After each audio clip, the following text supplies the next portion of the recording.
Good morning, children. How are you? Today's our topic is physical and chemical change. After completion of the chapter, a student will be able to understand physical change and chemical change. In the study of chemistry, we come across two kinds of change. First is physical change and second is chemical change.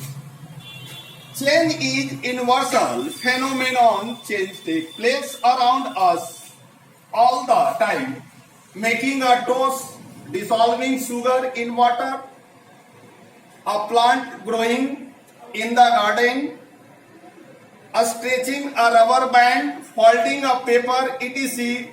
All are the change that you see in your surrounding broadly.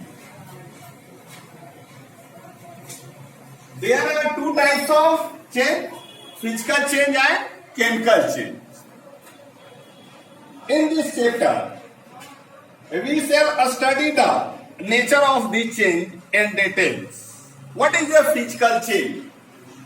Physical change, a change in which new substances are formed and which can be reversed by reversing the condition is called physical change.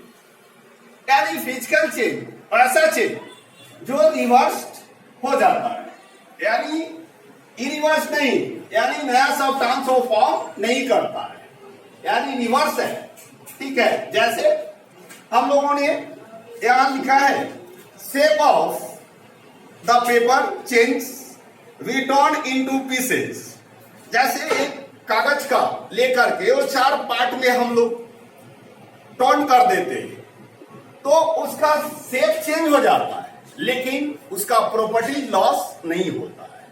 ठीक है, property loss नहीं होता है. तो ये हमारा physical change. जैसे dissolving salt in water, नमक को हम पानी में जैसे ही डालते हैं तो कुछ देर के बाद समटाइम्स यानी घुल जाता है, लेकिन जब उसको हम स्टोव पे रख के गर्म करते हैं तो पानी धीरे धीरे वाष्प बन करके उड़ जाता है, अंत में क्रिस्टल ऑफ साल्ट बच जाती है. तो एक जो हमारा नमक था वो फिर बाद में ही वो चीज प्राप्त हो गया. भले ही शेप और साइज में चेंज हो सकता है फिजिकल में, लेकिन उसका प्रॉपर्टी लॉसेज नहीं हो सकता है. Chemical change, a change in which new substances are formed and which cannot be reversing the condition is called chemical change. Chemical change में क्या होता है बच्चे? ये नया चीज फॉर्म करता है. क्या होता है? न्यू सब्सटेंसेस फॉर्म करता है.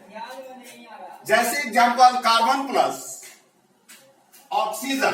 कार्बन और ऑक्सीजन जब क्या होता है, जब एक दूसरे से जब ये रिएक्शन होती है तब ये न्यू सब्सटेंस फॉर्म कर करके कार्बन डाइऑक्साइड बनाता है.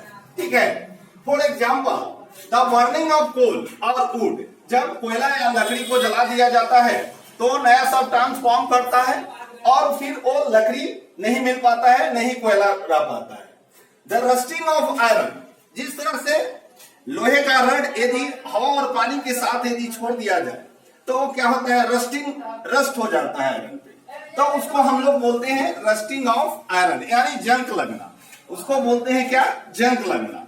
द कार्डलिंग ऑफ मिल्क, मिल्क दूध से दही बनाना. दूध से दही बनाना क्या है? केमिकल चेंज है. क्यों? क्योंकि दूध अपना प्रॉपर्टीज क्या करता है? लॉस कर देता है और उसके जगह पर नया सब्सटेंस फॉर्म करता है क्या? कर्ड, यानी दही. ठीक है, तो न्यू सब्सटेंस में उसका प्रॉपर्टीज नया आ जाता है और पुराने प्रॉपर्टीज उसकी लॉसेज हो जाती है. फोटोसिंथेसिस इन द प्लांट, जब प्लांट अपना फोटोसिंथेसिस से अपना भोजन तैयार करता है उस समय भी अपने क्या होता है कि जो पुराने प्रॉपर्टीज को क्या होता है खो जाता है और नए प्रॉपर्टीज में फिर वो आ जाते हैं. ठीक है, एंड डाइजेशन ऑफ फूड, जैसे हम लोग भोजन खाते हैं तो उसके बाद में क्या होता है, और डाइजेस्ट हो जाता है, तो जो हमारा भोजन है फिर वो भोजन दोबारा नहीं मिल पाता है, उसके लिए नया चीज फॉर्म हो जाता है, ठीक है, न्यू सब्सटेंसेस फॉर्म हो जाता है, ठीक है। तो ये photosynthesis in plant and digestion of food are common example of the chemical change. तो बच्चे आज हम इसको फिजिकल एंड केमिकल चेंज के जो डिफाइन किया है उसको आज हम यही एंड करते हैं, और नेक्स्ट हमारा रहेगा क्या, what is the difference between physical and chemical change. Okay, thank you.